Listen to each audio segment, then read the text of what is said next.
Assalamualaikum warahmatullahi wabarakatuh.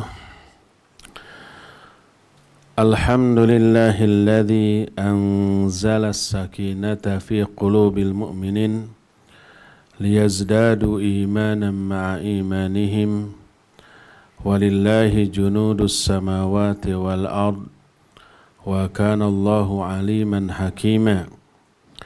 Wa ashhadu an la ilaha illallah wahdahu la syarika lah iqraran bihi wa tauhidan wa ashhadu anna Muhammadan abduhu wa rasuluh sallallahu alaihi wa ala alihi wa ashabihi wa sallama tasliman katsira wa ba'd. Fa inna asdaqal hadithi kitabullah wa khairal hadyi hadyu Muhammadin sallallahu alaihi wa alihi wa sallam wa syarral umuri muhdatsatuha wa kullu muhdatsatin bid'ah wa kullu bid'atin dhalalah wa kullu dhalalatin finnar. Para pendengar sekalian, baik yang ada di daerah dataran Amerika sana, di mana wae itu hilap di New Jersey, New York, di Vancouver, Kanada, di Texas, di LA ada Lenteng Agung, atau di daerah manapun di sana yang ikut menghadiri kajian langsung jarak jauh ini. Juga para pendengar Radio Roja Bandung, baik melalui radio di 1476 AM, melalui streaming Radio Roja Bandung, melalui channel YouTube atau channel Facebook Radio Roja Bandung, di mana saja Anda berada. Alhamdulillah, pagi ini kita kembali berjumpa untuk melanjutkan tentang godaan setan atau tipu daya setan terhadap manusia. Untuk mengenal tipu daya setan dan bagaimana cara menangkalnya, kita telusuri terlebih dahulu seluruh informasi tentang setan dari kalangan bangsa jin untuk diketahui kelemahan dan kekuatannya, kelebihan dan kekurangannya. Kelemahan dan kekurangannya kita manfaatkan untuk melumpuhkannya, kelebihannya kita antisipasi agar tidak memberikan madarat kepada kita. Kemarin kita sudah menjelaskan tentang dua poin yang berkaitan dengan setan dari kalangan bangsa jin. Yang pertama, bahwa setan dari kalangan bangsa jin itu makhluk yang juga makan, minum, tidur seperti kita. Yang kedua, mereka pun beranak pinak, berkembang biak. Dalil-dalil baik dari Al-Quran ataupun hadis tentang masalah ini sudah kita terangkan pada pertemuan yang lalu. Kita teruskan kepada hal yang berikutnya. Muncul pertanyaan, apakah mungkin terjadi perkawinan antara jin dan manusia? Ya, perkawinan antara jin dan manusia bukan perkara baru untuk dibicarakan di kalangan manusia.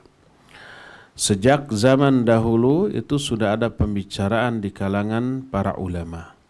Bahkan kita sering kali mendengar berita bahwa ada orang laki-laki menikah dengan wanita bangsa jin ataupun sebaliknya, atau mendengar ada orang manusia yang mengkhitbah wanita dari kalangan bangsa jin.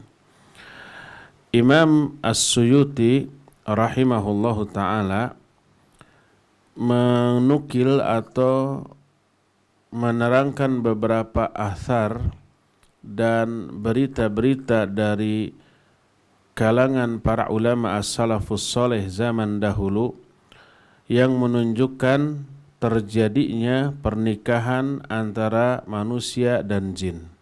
Termasuk Syekhul Islam Ibn Taimiyah rahimahullah dalam kitab Majmul Fatawanya menyatakan wa qad yatanakahul insu wal jin wa yuladu bainahuma waladun wa hadza katsirun ma'rufun.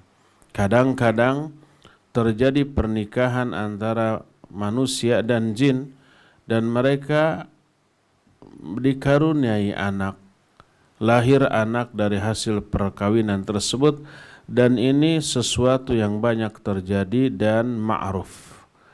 Ya, jadi sangat mungkin terjadi perkawinan antara jin dan manusia, dan ini sudah terjadi dalam kehidupan manusia sejak zaman dahulu dan punya anak. Dan ini menunjukkan mungkin itu terjadi. Tapi sekalipun mungkin dan bisa terjadi, tapi para ulama seperti Imam Al-Hasan, juga Qatadah dan Ishaq dan Al-Hakam yang lain-lainnya termasuk Imam Malik menyatakan bahwa mereka tidak suka atau memakruhkan perkawinan tersebut. Berkata Imam Malik rahimahullahu ta'ala, la ajidu dalilan yanha an munakahatil jin ghaira annahu lam yastahibbuh. Kata Imam Malik, aku tidak menemukan dalil yang melarang menikahi jin, akan tetapi para ulama tidak menganjurkannya. Lalu disebabkan alasannya. Kata Imam Malik, walakinni akrahu idza wajadtu imra'atan hamilan faqila man zawjuka qalat minal jin fayakthul fasad. Tapi aku membenci hal itu apabila aku menemukan seorang wanita yang hamil, lalu ditanya, siapa suamimu? Lalu dia menjawab, suamiku adalah bangsa jin. Lalu menyebarlah kerusakan dari hal tersebut. Ini perkataan Imam Malik yang menyatakan sangat mungkin terjadi perkawinan, tapi para ulama memakruhkannya. Riwayat-riwayat tadi bisa kita temukan dalam kitab Ahkamul Marjan fi Ahkamil Jan. Sebagian ulama yang lain mengharamkan hal itu bukan sekedar memakruhkannya.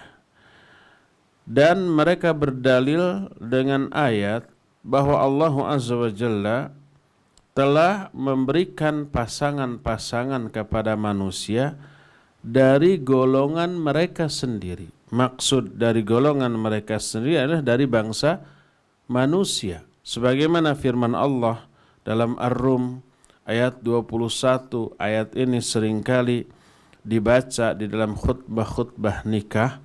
Allah berfirman, wa min ayatihi an khalaqa lakum min anfusikum azwaja litaskunu ilaiha wa ja'ala bainakum mawaddatan wa rahmah inna fi dzalika laayatin liqaumi yatafakkarun.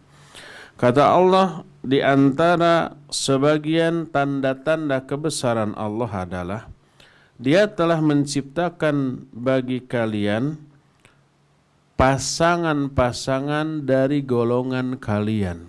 Kalian yang dimaksud di sini manusia.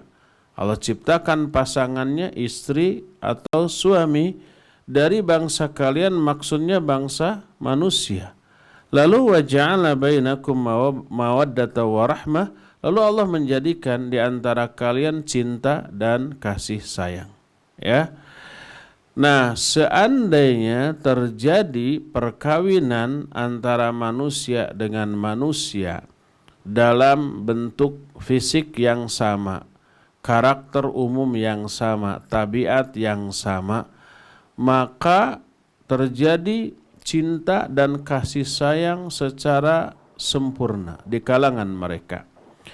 Adapun kalau dari jenis yang berbeda, satu jin dan satu manusia, sekalipun bisa dilakukan, sebagaimana mungkin enggak diadakan perkawinan antara manusia dengan binatang?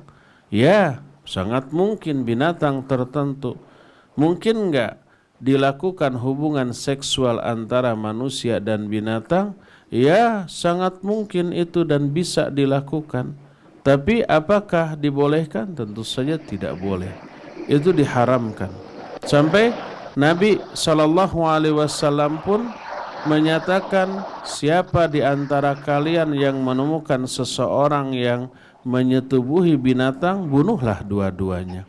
Menunjukkan terlarangnya hal itu terjadi di antara manusia dan binatang.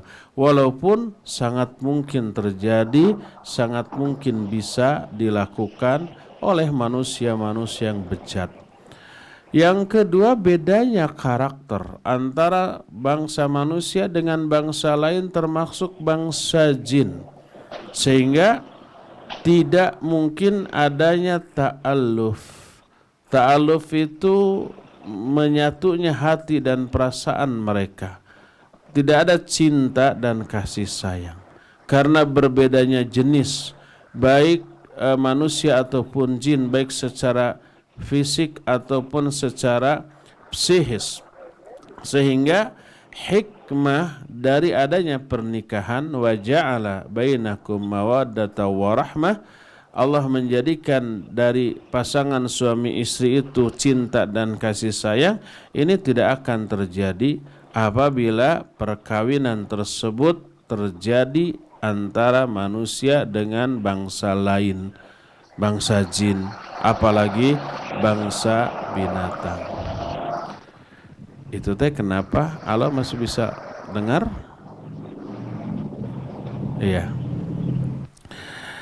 Jadi walaupun sangat mungkin terjadi perkawinan antara jin dan manusia, dan ini sudah terjadi, tapi para ulama sebagian memakruhkan, sebagian mengharamkan dan melarangnya. Sebagian ulama lagi menyatakan tidak sahnya perkawinan tersebut.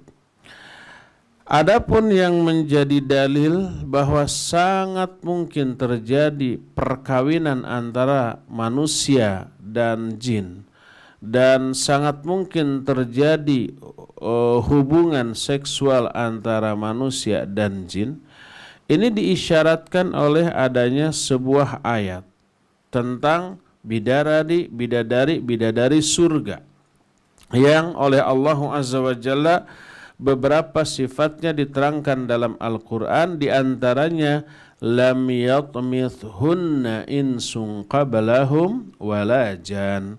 Bidadari-bidadari surga itu tidak pernah disentuh sebelumnya, baik oleh jin, oleh manusia ataupun oleh bangsa jin.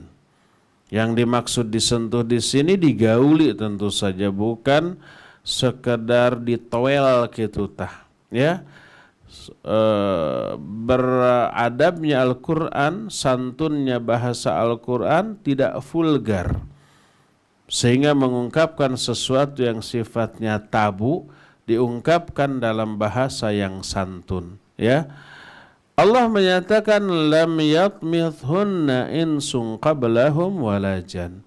Bidadari surga itu can pernah ditoel-toel acan samemehna bohku bangsa manusia, bohku bangsa jin. Orang Amerika juga harus ngerti bahasa Sunda. Jadi bidadari surga itu tidak pernah disentuh sedikit pun sebelumnya, baik oleh bangsa manusia ataupun oleh bangsa jin.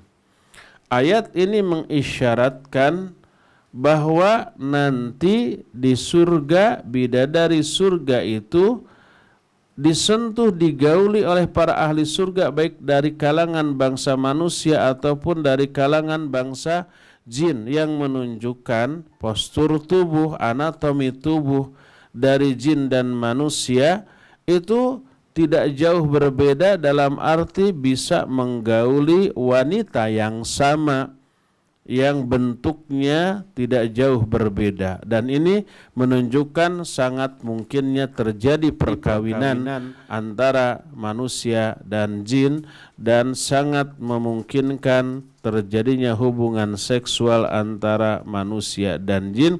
Sekalipun demikian, tapi para ulama memakruhkannya dan sebagian mengharamkannya. Wallahu a'lam. Ya, itulah penjelasan tambahan tentang beranak pinaknya atau kawinnya manusia.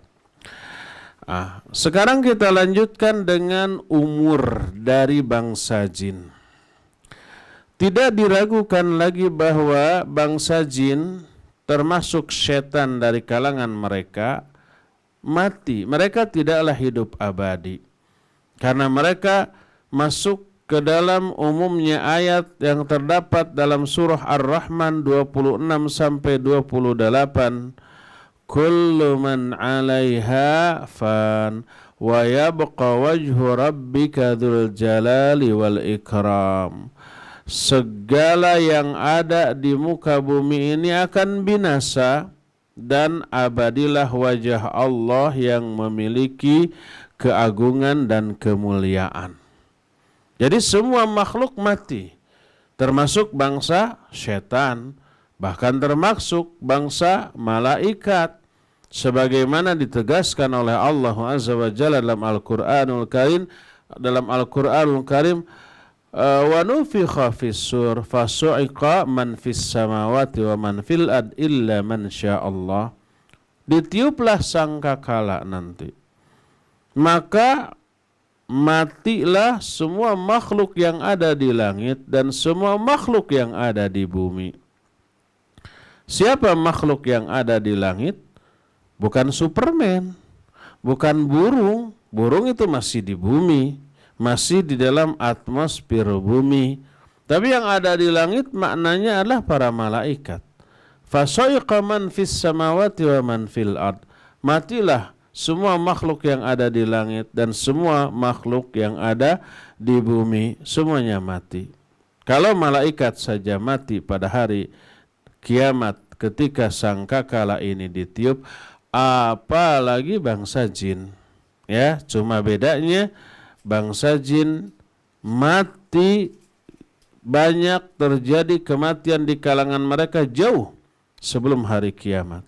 Sejak dahulu para jin banyak yang mati. Sekarang juga banyak yang mati. Tidak harus menunggu datangnya hari kiamat. Adapun para malaikat matinya hanya ketika sangkakala ditiup pada hari kiamat. Ya. Nah, kullu man 'alaiha fan. Semua yang ada di muka bumi ini akan binasa. Dalam ayat yang lain, kullu nafsin dha'iqatul maut. Setiap yang berjiwa pasti akan mengalami mati, baik itu manusia, jin, termasuk malaikat. Dalam hadis yang sahih diriwayatkan oleh Imam Bukhari dan juga oleh Imam Muslim dari Ibnu Abbas radhiyallahu anhuma, berkata Nabi alaihi salatu wasalam, a'udzu bi'izzatika alladzi la ilaha illa anta alladzi la yamut wal jinnu wal insu yamutun. Kata Rasul sallallahu alaihi wasallam, ini doa, ya. Doa ini bagus untuk kita hafalkan. Nabi sallallahu alaihi wasallam berdoa, a'udzu, aku berlindung, bi'izzatika, kepada kemuliaanmu, kegagahanmu. Izzah itu sifat Allah Azza wa Jalla, ya. Dan syariat membolehkan kita berlindung kepada sifat Allah. Dan ini menjadi dalil bahwa sifat Allah sama dengan zat Allah. Dan itu bukanlah makhluk. Karena minta perlindungan kepada makhluk tidak boleh. Minta perlindungan harus kepada Khaliq dan sifat-sifatnya. Dan sifatnya bukanlah makhluk. Sifat itu sesuatu yang melekat pada zat yang tidak bisa dipisahkan. Nah, sifat-sifat Allah boleh dijadikan tempat berlindung. Seperti di dalam hadis ini, a'udzu bi'izzatika, ya. Termasuk sifat yang lain, ridho, a'udzu biridhoka min sakhatik wa bimu'afatika min uqubatik. Itu dalam doa qunut witir, a'udzu, aku berlindung biridhoka, kepada ridhomu ya Allah, min sakhatik, dari kemurkaanmu. Jadi sifat-sifat Allah bukanlah makhluk, tapi sifat itu sama dengan zat Allah dan bisa dijadikan sebagai tempat berlindung. Seperti di dalam hadis ini, a'udzu bi'izzatika, aku berlindung kepada kemuliaanmu ya Allah, alladzi la ilaha illa anta, yang tidak ada sesembahan yang hak selain engkau, alladzi la yamutu, yang tidak akan pernah mati, wal jinnu wal insun yamutun, dan jin dan bangsa manusia semuanya mati. Wal jinnu wal insu yamutun, jin dan manusia semuanya mati. Hadis ini riwayat Imam Bukhari juga Imam Muslim dalam dua kitab sahihnya, yang menunjukkan jin juga mati sama dengan manusia. Lalu berapa usia dari bangsa jin? Wallahu alam. Kadar panjangnya usia bangsa jin kita tidak mengetahuinya, selain apa yang Allah informasikan dalam Al-Quran bahwa ada satu jenis jin yang abadi sampai hari kiamat. Yang dimaksud abadi di sini bukan tidak pernah mati selama-lamanya, tapi hanya sampai hari kiamat. Nanti pas hari kiamat mati. Siapa dia? Dia hanya satu person bangsa jin, yaitu iblis, yang dahulu ketika disuruh oleh Allah Azza wa Jalla untuk sujud kepada Adam, dia tidak mau sujud. Allah Azza wa Jalla lalu melaknat sampai hari kiamat. Lalu si iblis yang dilaknat ini minta tempo, minta waktu, usia yang panjang sampai hari kiamat untuk menggoda Adam dan turunannya, dan permintaannya dikabulkan oleh Allah Azza wa Jalla.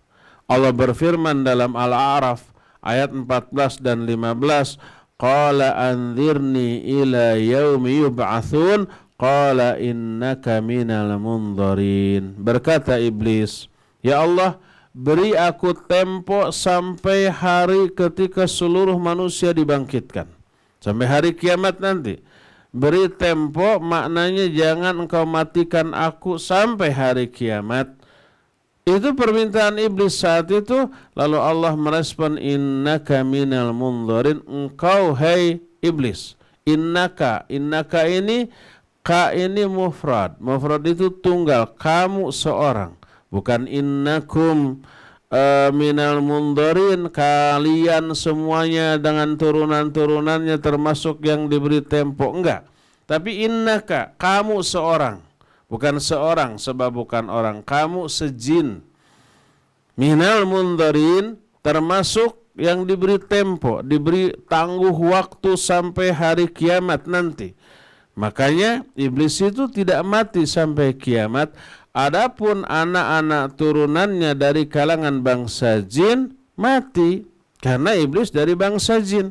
Ya, sebagaimana firman Allah, wa idh qulna lil malaikati isjudu li adama fasajadu illa iblis kana minal jinni fafasaqa an amri rabbih.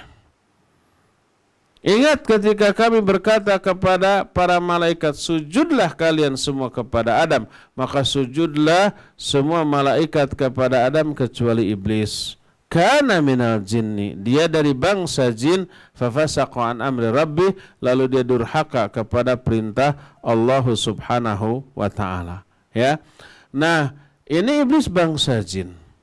Iblis inilah satu-satunya bangsa jin yang diberikan tangguh sampai hari kiamat dan tidak mati. Adapun anak-anak turunannya mati. Adapun selain iblis, maka tidak diketahui berapa usia mereka rata-rata.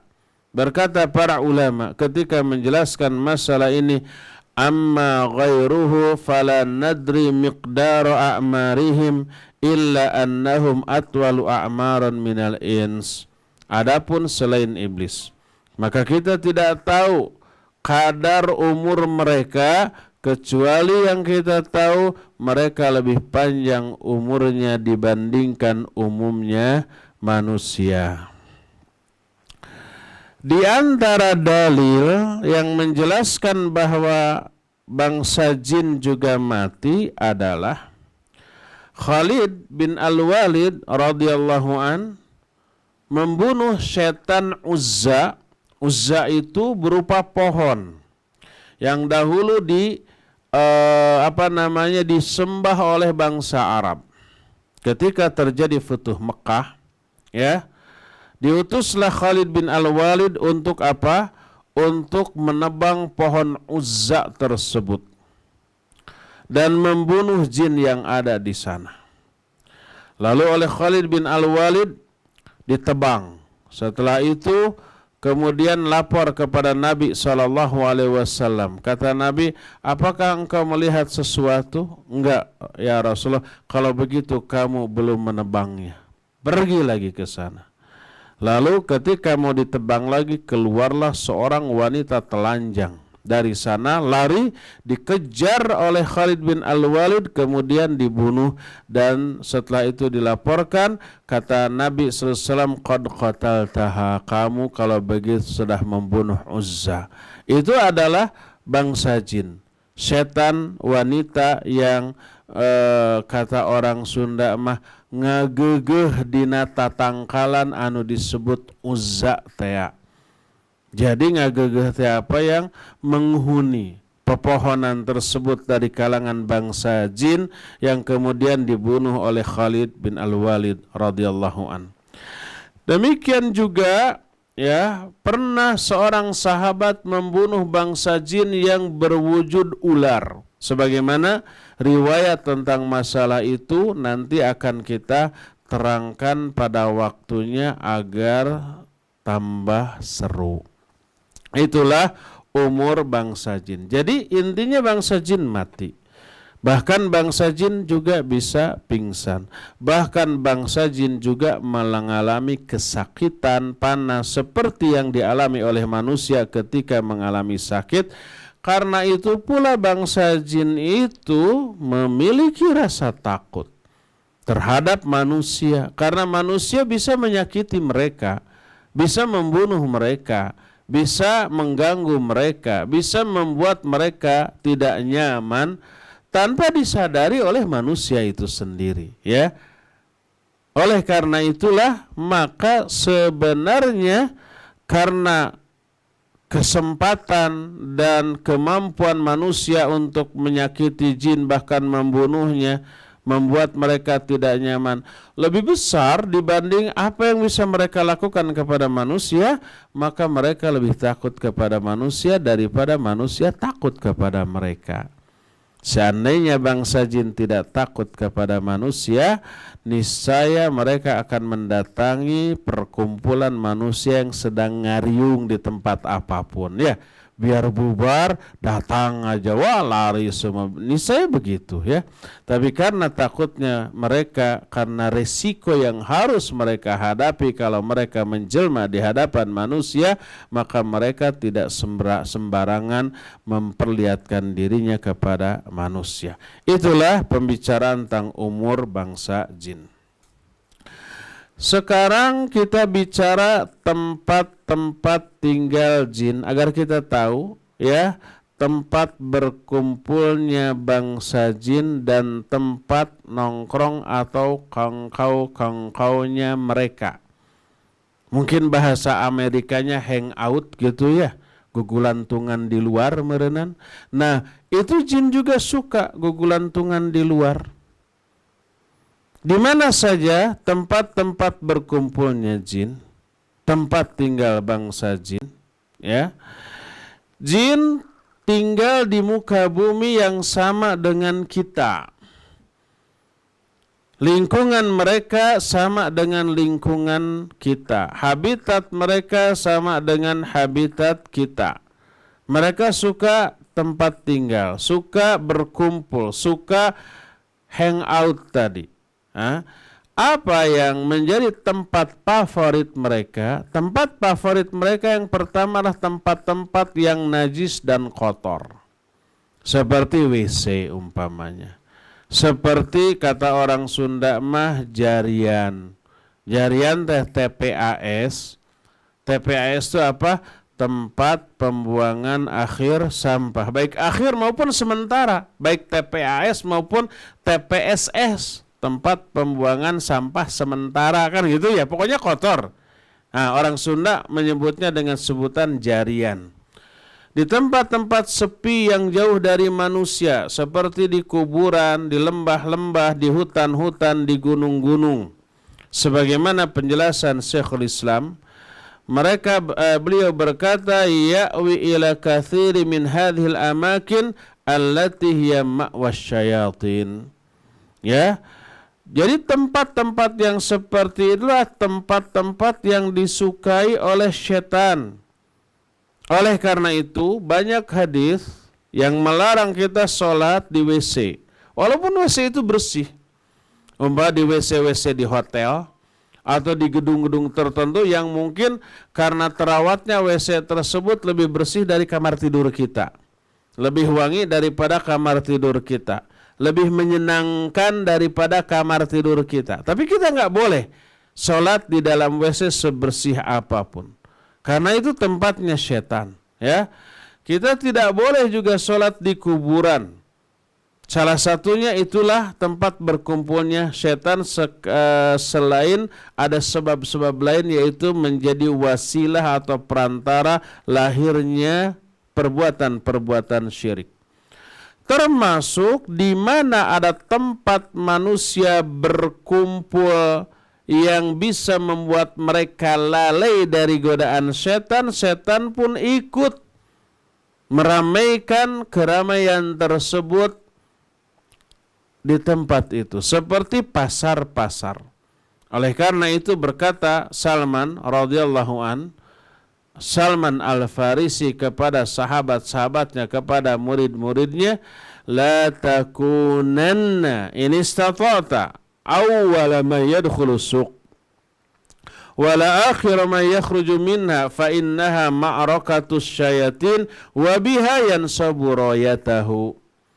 Kata Salman, jangan sampai kamu, kalau kamu mampu, jangan sampai menjadi orang yang pertama kali masuk ke dalam pasar, dan jangan sampai menjadi orang yang terakhir keluar dari pasar. Karena sesungguhnya itu adalah tempat bertempurnya setan, dan di sana setan menancapkan benderanya. Sebagaimana kita masuk ke tengah-tengah musuh, kalau kita pertama kali datang ke tengah musuh, ya kita disergap. Atau yang paling akhir, lari dari sana menghindar, yang paling akhir kawan-kawan kita sudah sudah pulang duluan, kita masih ada di sana sendirian, ya disergap juga. Tapi kalau kita masuknya di tengah-tengah orang ramai, di tengah-tengah orang yang sudah lebih dahulu banyak masuk ke sana, kalau kita di tengah-tengahnya masuk, maka kita lebih selamat. Demikian juga ketika kita masuk ke pasar. Riwayat Salman yang barusan sahih diriwayatkan oleh Imam Muslim dalam kitab Sahih Muslim, ya. Dan termasuk tempat yang paling disukai oleh setanlah tempat di mana kemaksiatan merajalela di sana, serta banyaknya barang-barang atau makanan minuman yang haram. Seperti umpamanya di tempat-tempat hiburan malam, di diskotik-diskotik, di tempat-tempat dugem, di tempat-tempat orang teler, di tempat-tempat prostitusi dan yang sejenisnya, ya itu setan semua itu. Oleh karena itulah tidak boleh kita memasuki tempat itu sekalipun sekedar iseng ingin tahu suasananya di dalam bagaimana. Jangan. Nanti kita akan terjerat oleh jebakan setan. Setan pun kadang-kadang bermalam di rumah manusia, yang di rumah itu sedikit pun tidak ada filter dan pengusir dari setan. Tidak pernah dipakai untuk beribadah. Tidak pernah dibacakan ayat-ayat Al-Quran. tidak pernah ada zikir di dalam rumah tersebut, oh setan demen. Jangankan demikian, di rumah yang ada zikir, yang dipakai ibadah, dipakai sholat, dipakai bacaan Al-Quran, setan tetap datang ketika pada waktu, di waktu itu tidak ada yang zikir atau membaca Al-Quran. Tapi begitu setan masuk, lalu ada yang berzikir, menyebut nama Allah, ada yang baca Al-Quran, khususnya surah Al-Baqarah, khususnya ayat kursi, maka setan pun lari keluar dari rumah itu. Kata Nabi SAW, apabila seseorang masuk ke dalam rumah lalu menyebut nama Allah, para ulama menyatakan cukup bismillah saja, tanpa ar-Rahman ar-Rahim. Juga tanpa saja. Bismillah, sudah, lalu memberi salam kepada orang-orang yang ada di dalam. Maka ketika seseorang membuka pintu lalu menyebut nama Allah lalu mengucapkan salam, setan yang sudah ada di rumah itu berkata kepada anak buahnya, la mabita lakum hadhil laila, tidak ada tempat bermalam bagi kalian pada malam ini. Di sini. Ayo keluar. Dan apabila seseorang ketika akan makan malam mengucapkan nama Allah, menyebut nama Allah, bismillah, maka setan berkata kepada anak buahnya, la asya'a lakum hadhil lailah, tidak ada makan malam pada malam ini di rumah ini bagi kalian. Lalu mereka keluar. Ketika masuknya menyebut nama Allah, ketika makan menyebut nama Allah. Kalau setan petekeh mau tinggal di rumah itu malam itu, niscaya mereka tidak akan bisa tidur dan tidak akan bisa makan. Kelaparan, menderita mereka, maka mereka akan keluar dari sana. Ya. Setan, kata Nabi SAW, menyebar, memperbanyak ketika, kata orang Sunda mah, dina wanci sarepna. Tidak semua orang Sunda ngerti istilah ini. Wanci sarepna itu, rep itu tahu nggak? Rep itu bisa maknanya perem, bisa maknanya gelap. Wanci sarepna maknanya menjelang gelap, menjelang maghrib.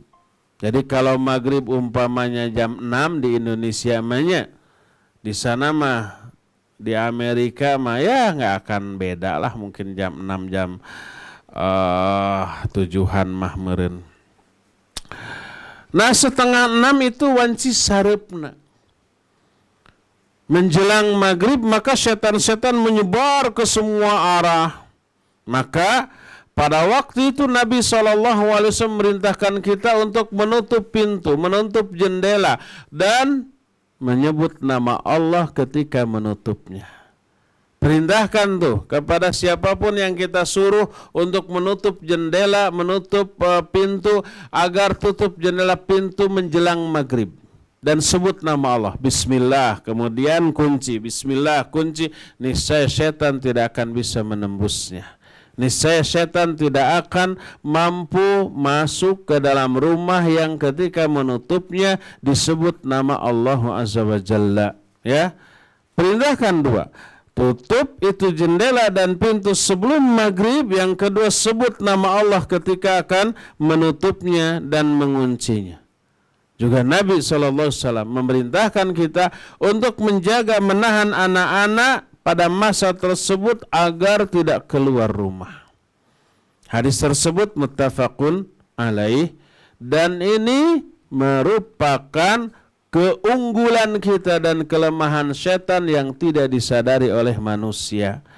Kata orang Sunda mah teu pira, cuma menyebut nama Allah tapi efeknya kepada si setan laknatullah luar biasa hebatnya, ya. Setan tidak bisa membuka jendela pintu atau menembus jendela pintu yang disebut nama Allah ketika menutupnya.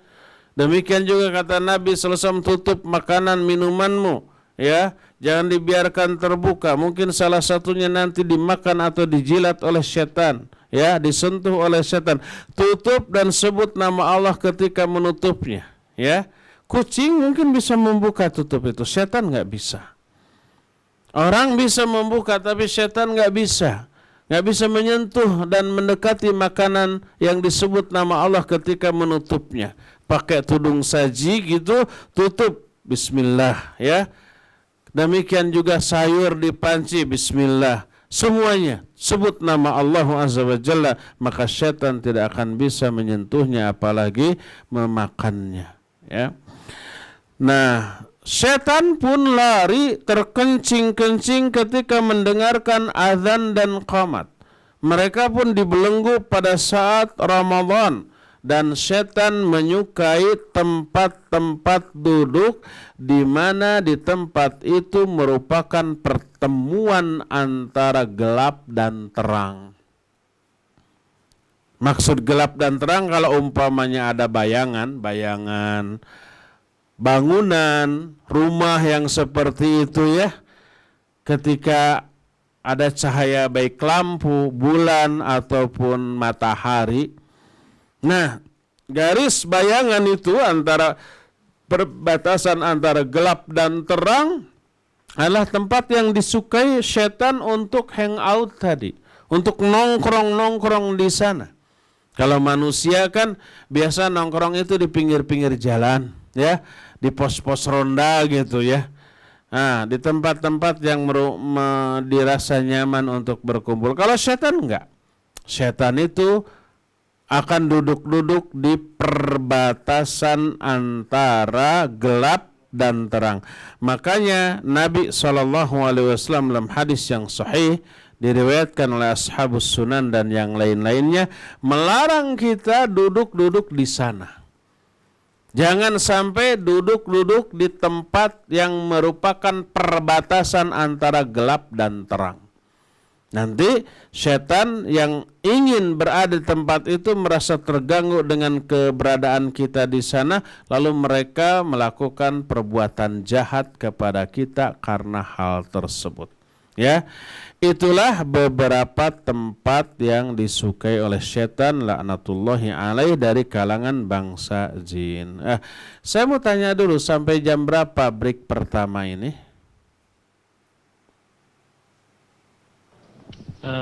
Bisa sebentar lagi Pak Ustadz. Sepertinya 5 menit lagi nih. 5 menit lagi. Taib. Kalau begitu kita break dulu sebentar, silakan wudhu dulu persiapan sholat isya, ya. Kita break berapa menit sampai nanti dilanjut?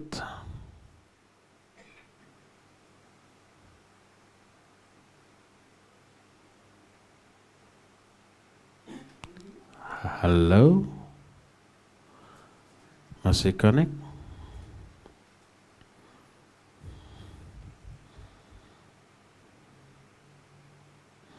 Baik, kita break dulu istirahat sebagai persiapan untuk wudhu dan sholat.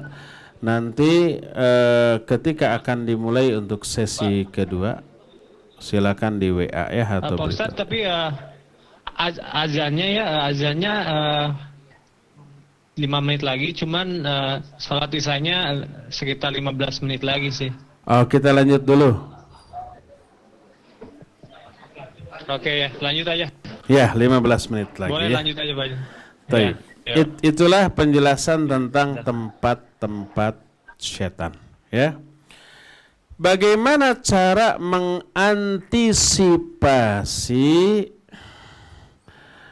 keberadaan setan di tempat-tempat tersebut? Seperti kita tahu di pasar, itu tempat berkumpulnya setan dalam mengganggu manusia, agar manusia itu terjerumus ke dalam dosa ketika bertransaksi di pasar. Adanya sumpah palsu, adanya kebohongan, kedustaan, adanya tipu menipu dan seterusnya, ya. Seperti tadi di dalam WC. Setiap kita punya WC. Dan kita ketika akan ke WC itu, aduh takut ada setan di dalamnya, kan begitu, ya. Nah, apa antisipasi yang harus kita lakukan? Ya, pertama tadi menyebut nama Allah Azza wa Jalla. Maka ketika seseorang akan masuk WC menyebut nama Allah, berdoa ketika akan masuk WC. Dengan doa apa? Bismillah umpamanya, menyebut nama Bismillahi a'udzubillahi minal khubuthi wal khaba'ith. Hadis itu sahih riwayat Imam Muslim. Atau bisa juga dengan Bismika Allahumma inni a'udzubika minal khubuthi wal khaba'ith. Disebut nama Allah. Maka setan yang ada di dalamnya tidak akan melihat kepada kita dan aurat kita yang kita buka di dalam WC. Dalam WC kita pasti buka aurat. Ketika BAB atau ketika mandi, ya nggak ada orang mandi sambil pakai jilbab, akhwat takut ditinggali setan. Nggak ada, pasti dibuka. Bagaimana agar kita tidak terlihat oleh setan? Sebut nama Allah ketika memasuki WC. Maka Nabi SAW dalam hadis sahih riwayat Imam Muslim menyatakan, ya, inna satra ma baina auratin nas wa ayunil jin ayyaqula bismillah. Sesungguhnya pembatas, penghalang atau penutup antara aurat manusia di dalam WC dengan penglihatan jin di dalam WC adalah dengan menyebut nama Allah Azza wa Jalla. Jadi dahsyatnya nama Allah ketika disebut itu luar biasa kepada setan yang menurut kita nggak seberapa.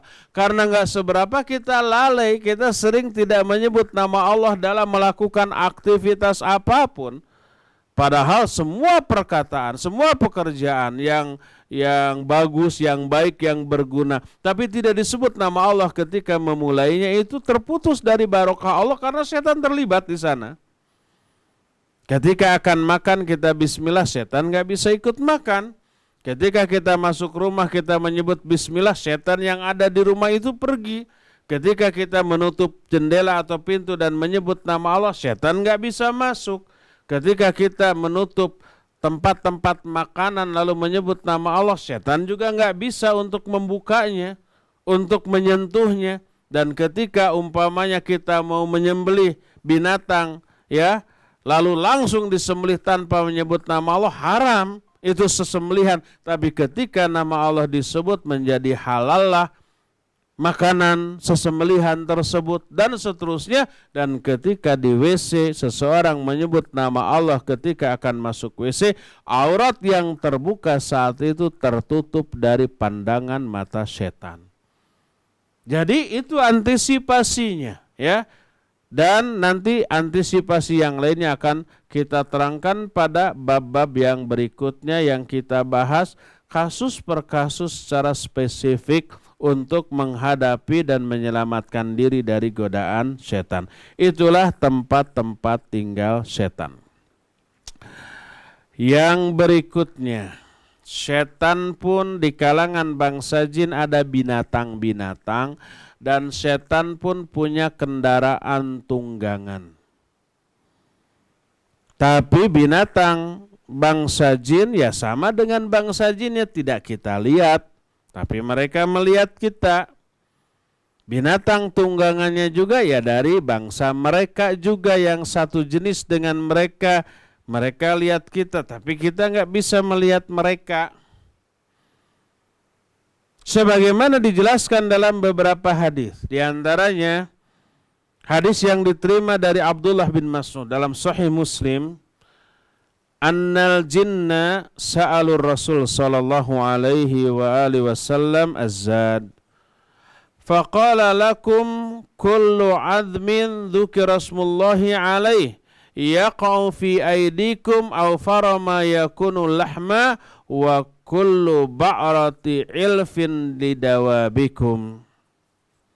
Kata Nabi SAW, sesungguhnya kata Abdullah bin Mas'ud, bangsa jin bertanya kepada Rasul SAW tentang perbekalan mereka, tentang makanan mereka yang bisa mereka makan. Ini bangsa jin yang muslim tentu saja. Bangsa jin yang muslim bertanya kepada Nabi SAW tentang apa yang harus mereka makan. Maka berkata Nabi SAW, bagi kalian adalah semua tulang yang disebut nama Allah ketika memakannya, yang sampai jatuh berada di kedua tanganmu sekalipun tidak ada dagingnya. Ada dagingnya atau tidak ada dagingnya. Dan semua kotoran-kotoran binatang adalah sebagai makanan bagi tunggangan-tunggangan kalian. Dan hadis ini mengisyaratkan jin punya binatang tunggangan yang mereka kendarai. Hadis ini sahih diriwayatkan oleh Imam Muslim. Kadang-kadang di dalam Al-Quran Allah Azza wa Jalla pun menerangkan bahwa setan itu punya pasukan infanteri dan kavaleri. Kalau pasukan berkuda apa? Kavaleri ya. Pasukan kavaleri. Kalau infanteri pejalan kaki kan? Pasukan pejalan kaki atau pasukan berkuda. Infanteri atau kavaleri. Kalau pasukan tank yang gitu apa namanya? Amfibi? Artileri? Iya, pasukan berkuda setan punya. Pasukan pejalan kaki mereka juga punya. Ketika berperang dengan musuh-musuh mereka dari kalangan Bani Adam ataupun dari kalangan bangsa jin muslim. Ketika kaum muslimin berperang dengan orang-orang kafir, maka bangsa jin muslim dengan jin kafir pun ikut berperang. Kalau manusia dari kalangan bangsa kita, baik yang muslim ataupun kafir ke medan perang, menunggangi kuda-kuda sebagai pasukan kavaleri, bangsa jin juga menunggangi tunggangan mereka. Sebagaimana ini diisyaratkan oleh Allah dalam Al-Quran. Dalam surah Al-Isra, kata ayat 64, Allah berfirman, "Wastafziz man istata'ta minhum bisautik wa ajlib alaihim bi khailika wa rajilika." Kata Allah Azza wa Jalla, hasunglah di kalangan manusia siapa saja di kalangan mereka yang mampu kamu hasung dengan suaramu, pengaruhi gitu ya, dan kerahkan pasukan berkudamu dan pasukan pejalan kakimu untuk memerangi mereka, memerangi manusia. Silakan, kalian punya kebebasan yang Allah berikan untuk itu. Silakan, kerahkan pasukan infanteri, kerahkan pasukan kavaleri. Kavaleri tentu saja memakai kuda. Dan ini menunjukkan bahwa setan memiliki kuda-kuda yang mereka tunggangi. Taib. Cukup dulu untuk sementara sesi pertama sampai di sini ya.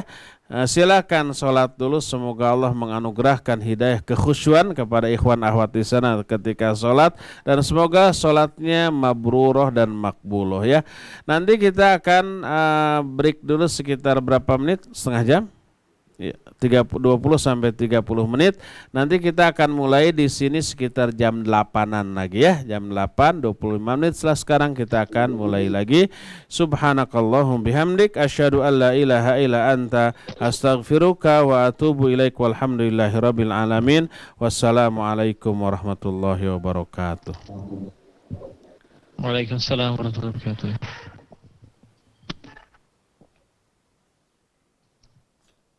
Assalamualaikum Ustaz. Waalaikumsalam warahmatullahi wabarakatuh. Apakah ada lanjutan atau mau langsung ke tanya jawab? Ya, langsung tanya jawab. Oke ya.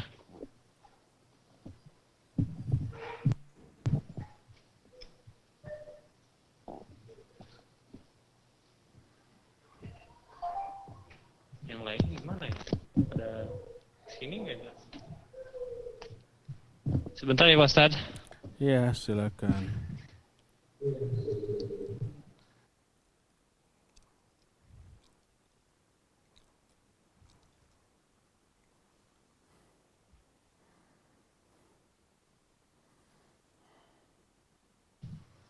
Ya Pak Ustadz, ini ada pertanyaan dari salah satu ikhwan.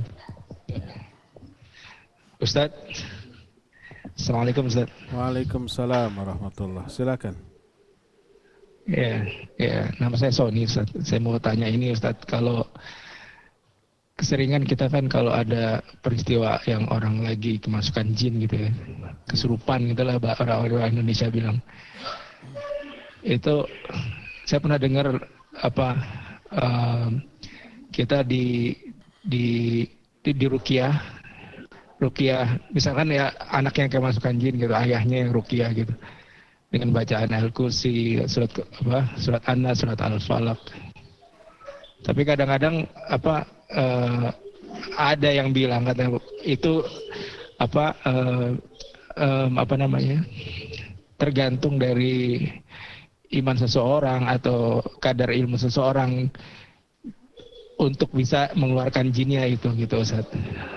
Terus karena ayahnya mungkin kurang dalam hal agama, akhirnya jinnya masih stay di situ, masih itu apa benar begitu Pak Ustadz? Jadi keluar jin itu bisa keluar dari tubuh manusia karena bacaan seseorang, tapi yang sifatnya karena tergantung dari agama seseorang itu sendiri. Itu gimana penjelasan Ustadz? Terima kasih Ustadz. Baik.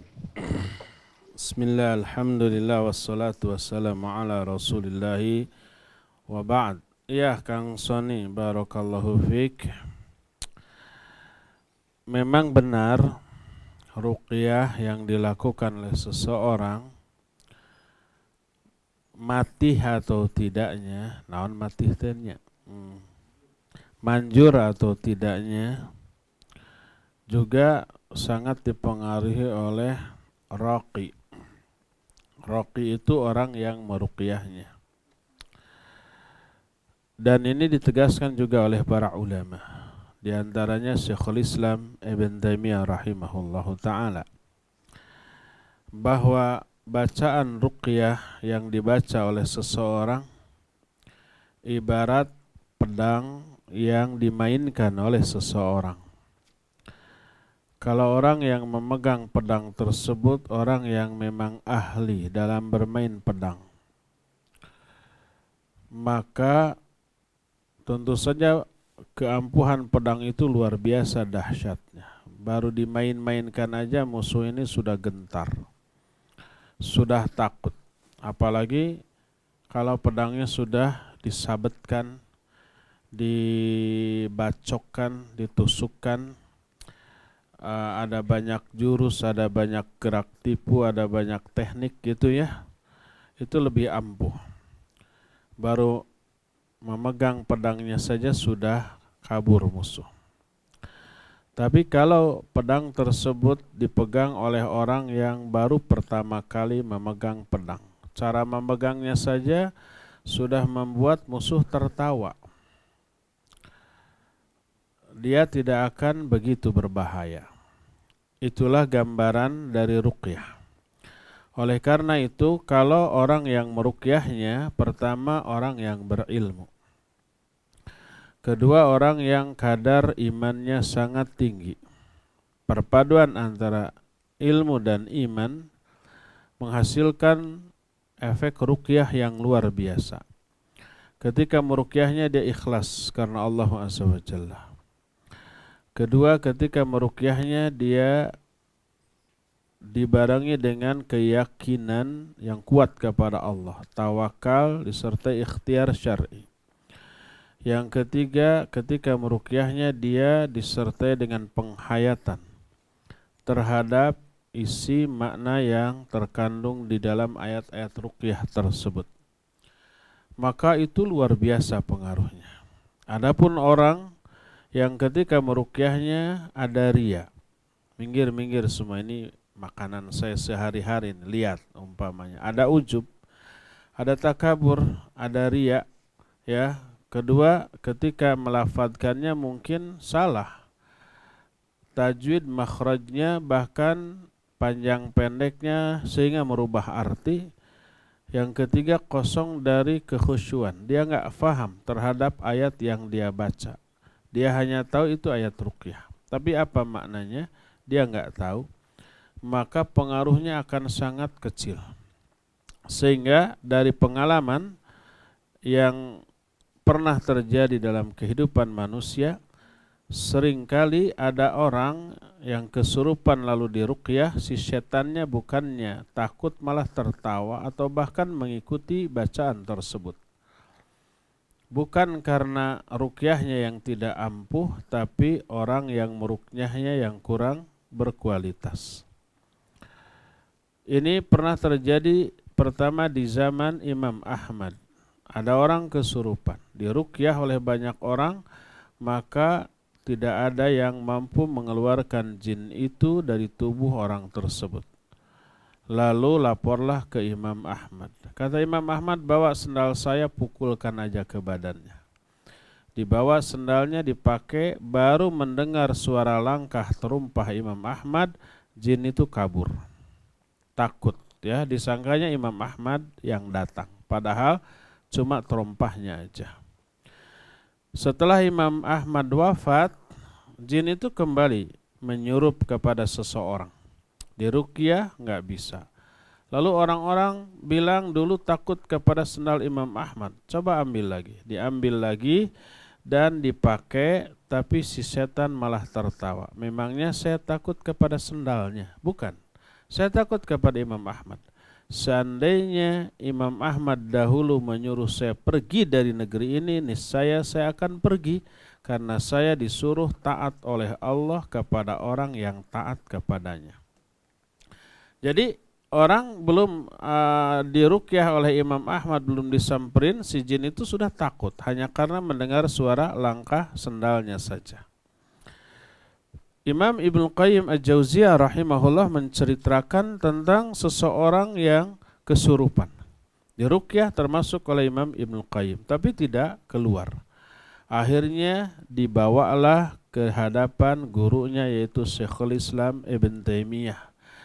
Syekhul Islam tidak meruqyah apapun, tidak membacakan ayat apapun, dia hanya berbisik ke telinga orang yang kesurupan sambil memukul punggungnya, ukhruj ya aduwallah, keluar engkau wahai musuh Allah, dan keluarlah jin tersebut dari tubuh orang itu. Ketika orang itu sadar, dia kaget, kenapa saya berada di hadapan Syekhul Islam? Dia tidak sadar setelah dibawa ke sana. Oleh orang lain diruqyah dengan ayat Al-Quran tidak mempan, oleh Syekhul Islam cukup diusir dengan bisikan dan pukulan di punggungnya, ukhruj ya aduwallah, maka keluarlah, ya. Ada di Jakarta sebuah kasus, ada sebuah yayasan Islam yang sering didatangi oleh ustadz-ustadz. Di sampingnya ada masjid, ada musola kecil. Ternyata salah satu jamaah ada yang kesurupan. Datang anak muda yang sering ngaji dan dia mahasiswa di sebuah perguruan tinggi Islam. Dia bilang, biar saya yang meruqyah. Diruqyah. Mulai baca Al-Fatihah, si jin ngikut baca Al-Fatihah. Dibaca Al-Falaq, An-Nas, si jin ngikut. Dibaca ayat kursi, jinnya mendahului membaca ayat kursi. Ya, bingung dia. Akhirnya ditampar itu si jinnya, malah balik nampar. Diludahi, balik ngeludahi. Akhirnya menyerahlah dia. Si orang yang ngeruqyahnya ini. Sudah semua jurus dia keluarkan gak mempan, malah balik menyerang. Akhirnya ada orang yang datang ke yayasan tadi. Kebetulan ada beberapa ustadz di sana. Lalu minta bantuan, lalu disamperin sama ustadz. Baru masuk ke musola saja, baru salam saja, si jinnya tersebut langsung bereaksi. Jangan ganggu, kamu tamu, kamu pendatang ke sini. Ini rumah saya, dan seterusnya. Si ustadz tidak menggubris, langsung ta'awud. Baru ta'awud, belum baca Fatihah sudah menjerit-jerit, ya. Langsung ta'awud. Karena ustadz itu mengetahui bahwa keikhlasan nomor satu. Ketawakalan, keyakinan kepada Allah nomor satu. Dia membaca dengan ikhlas, dengan khusyuk, dengan tawakal, i'timad, i'tisam kepada Allah Azza wa Jalla. Baru ta'awud, Al-Fatihah belum dibacakan, dia sudah keluar. Sudah menjerit-jerit, kemudian keluar dan sembuh. Ya, jadi betul ruqyah, manjur atau tidaknya, ampuh atau tidaknya, sangat dipengaruhi oleh orang yang meruqyahnya tersebut. Wallahu a'lam bishawab. Silakan lagi. Jazakallah khairan Pak Ustadz. Ini ada pertanyaan, dua pertanyaan, cuman saya ringkas saja. Pertanyaan ini dari hamba Allah di sini. Pertanyaannya, apakah boleh kita mengucapkan salam ketika rumah itu kosong? Dan apa contoh tempat-tempat antara gelap dan terang itu? Jazakallah khairan. Iya, wa jazakallahu khairan barakallahu fik. Iya. Iya, kita mengucapkan salam bila masuk rumah sekalipun kosong, tapi ucapan salamnya berbeda. Assalamu alayna wa ala ibadillahi sholihin. Itu kalau kita yakini di dalamnya kosong, tidak ada orang. Mungkin ada jin, ya mungkin. Mungkin ada malaikat, ya sangat mungkin. Tapi fahkum bidawahirikum wala tahkum bisarairikum. Hukumi sesuatu berdasarkan yang zahir, tidak menghukumi sesuatu berdasarkan yang tidak zahir, tidak terindrai. Ya, kalau di sana nggak ada orang, kita anggap itu kosong, walaupun sangat mungkin ada jin dan malaikat di sana, ya, dan binatang seperti semut, kecoa, tikus. Tapi kita tidak bersalam kepada mereka. Kita ucapkan assalamu alayna wa ala ibadillahi sholihin. Jadi begitu masuk rumah, buka pintu bismillah dulu, bismillah, lalu assalamu alayna wa ala ibadillahi sholihin. Ya, itu yang harus kita lakukan.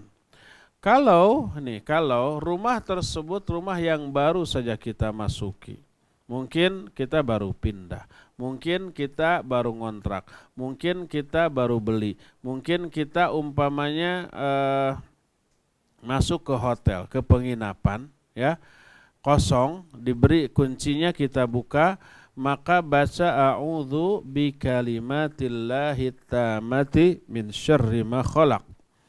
Aku berlindung dengan kalimat-kalimat Allah yang maha sempurna dari kejahatan semua makhluknya. Baca itu, maka apapun yang ada di sana, baik setan dari kalangan bangsa jin ataupun binatang-binatang yang berbahaya, maka tidak akan memadaratkan apapun kepada dia, tidak akan memberikan madarat apapun kepada orang tersebut. Ya, baca itu, insya Allah setan yang ada di sana tidak akan bisa mengganggu dan mereka akan lari walau hanya dengan ucapan bismillah ketika memasuki rumah tersebut.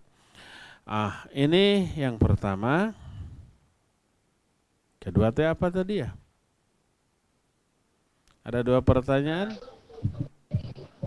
Ya, yang kedua, apakah contoh tempat-tempat antara gelap dan terang? Contoh antara gelap dan terang, iya tadi, ya. Bayangan, batas bayangan. Kalau umpamanya siang atau malam yang ada lampu, ya, di luar, atau mungkin di sebuah ruangan di gedung ada tiang, kemudian ada bayangan dari tiang itu, ya. Bayangan, di dalam bayangan tiang gelap, di yang tidak ada bayangannya terang, ada batas antara gelap dan terang. Setan menyukai tempat-tempat seperti itu. Atau ketika pagi hari atau sore hari ada matahari, ada bayangan dari bangunan. Bayangan bangunannya agak gelap kan, yang tidak ada bayangannya terang. Ada batas antara gelap dan terang berupa garis itu kan. Nah di sana, itu yang dimaksud dengan batas bayangan antara gelap dan terang, itu di sana. Ya, kebayang nggak? Anggap saja kebayang. Wallahu a'lam. Silakan lagi. Ya, jazakallahu khairan. Ada pertanyaan lagi dari hamba Allah di sini. Pertanyaannya, kadang kita merasa takut kalau tempat kosong bahkan angker. Apakah termasuk tercela? Iya, barakallahu fiik. Boleh nggak kita merasa takut terhadap sebuah tempat yang dianggap angker? Apakah takut tersebut takut yang tercela, yang terlarang atau bahkan haram? Taib, barakallahu fiik. Ini pertanyaan yang penting dan bagus. Kalau ada alasan logis yang membuat kita takut maka rasa takut tersebut adalah takut yang tabi'i. Takut yang tabi'i itu yang alami, yang manusiawi. Seperti takut kepada binatang yang berbahaya seperti ular, kalajengking, singa kayak gitu ya, buaya, atau takut kepada orang jahat. Orang ini dikenal jahat. Kalau kita lewat dicegat, dipalak, dirampok, diperas dan seterusnya, lalu kita takut. Takut seperti ini tidak berhubungan dengan tauhid. Karena takut seperti ini pun teralami oleh para nabi. Termasuk Nabiullah Ibrahim alaihissalatu wassalam takut kepada tamu yang datang. Ketika tamu itu disuguhi anak sapi bakar yang enak tapi tidak disentuh sedikit pun. Ternyata kedua tamu itu siapa? Para malaikat. Hal ataka hadithu dhaifi Ibrahim al-mukramin. Iddakhalu alaihi faqalu salama qala salamun qaumukan. Terus faragha ila ahli faja bi ijlin samin faqarrabahu ilaihim qala ala ta'kulun fa'aujasa minhum khifah. Sudahkah datang kepada kamu kisah tentang tamu Ibrahim yang mulia? Ketika masuk ngasih salam dijawab oleh Nabi Ibrahim salamnya. Nabi Ibrahim masuk ke rumah lalu datang lagi dengan membawa anak sapi yang sudah dibakar. Disajikan, ternyata mereka tidak mau makan. Fa'aujasa minhum khifah, muncul rasa takut dalam diri Ibrahim kepada para tamu tersebut. Jangan-jangan ini orang jahat. Jangan-jangan ini orang yang enggak benar, ya. Walaupun ternyata di akhir kisah diketahui ini adalah para malaikat. Rasa takut Ibrahim kepada para tamu yang tidak dikenal itu disebutnya takut tabi'i, takut yang alami, yang lumrah, wajar dan logis, ya. Jadi kalau ada alasan yang menyebabkan kita wajar merasa takut karena memang alasannya logis, takut kalau ada singa, macan, ular, kalajengking karena berbahaya. Kalau toh berkelahi dengan kita, kita kalah, kita dimangsa, kita dimakan. Kalau ada ular, takut dipatuk, kemudian ada apanya? Ada bisanya, ya. Kecepatan ular tidak bisa kita imbangi, kita akan kalah. Takut, maka takut itu lumrah dan wajar. Ada orang jahat yang sudah dikenal kejahatannya atau diduga dia akan berbuat jahat lalu takut. Takut seperti itu tidak berkaitan dengan tauhid. Tidak mengurangi tauhid tapi takut yang lumrah dan wajar. Andai di suatu tempat yang dianggap angker lalu berulang kali banyak kejadian. Ketika setiap ada orang yang lewat ke sana kesurupan. Kemudian sakit, kemudian ini dan itu, ya. Diduga kuat bahkan diyakini ada jin jahat yang ada di sana. Lalu kita takut untuk lewat ke sana. Itu tak ubahnya seperti ada orang rampok yang nunggu di sana, setiap yang lewat kemudian dirampok. Lalu kita nggak mau lewat sana karena takut. Itu wajar apa tidak? Ya wajar. Logis apa tidak? Ya logis. Karena rampok bisa mencelakai kita. Jin juga bisa mencelakai kita, ya. Nah, kalau takutnya itu lumrah seperti itu, maka tidak apa-apa. Adapun kalau tidak ada bukti, tidak ada kejadian, sekedar dugaan, sekedar berlebih-lebihannya rasa takut kita kepada bangsa jin, lalu setiap tempat yang sepi kita hubung-hubungkan, pasti ada jin yang jahat, pasti ada jin yang jahat. Sampai kita terhalang dari melakukan kebaikan karena hal itu, maka itu tidak boleh. Itu adalah sesuatu yang bisa mengurangi kadar tauhid kita kepada Allah Azza wa Jalla. Ingat, kita punya senjata ampuh yang membuat jin takut kepada kita. Yaitu apa? Zikir. Yaitu bacaan Al-Quran, yaitu doa-doa tertentu yang diajarkan oleh Allah dan oleh Nabi SAW kepada kita sebagai perlindungan bagi kita dari godaan mereka. Baca ayat kursi, baca ayat apapun, insya Allah kita aman dari gangguan mereka, ya. Kalau ada rasa khawatir, maka tidak mengapa karena memang lumrah, tapi jangan sampai terhalang dari melakukan kebaikan. Malam-malam mau tahajud, bangun, tapi takut ke WC-nya, akhirnya nggak jadi tahajudnya.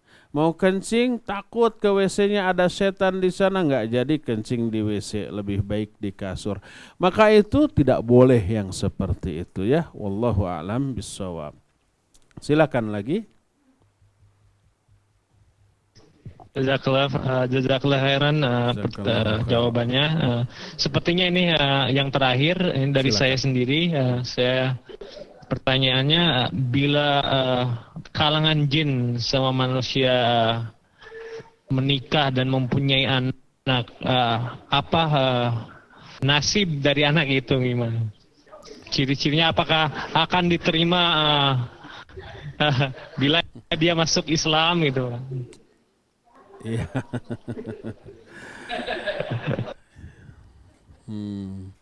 Nggak ada pertanyaan lain? Kan itu ya, itu tidak boleh kan, tidak boleh dalam Islam. Tetapi kalau dia setidaknya ya, kejadian kayak gitu, iya.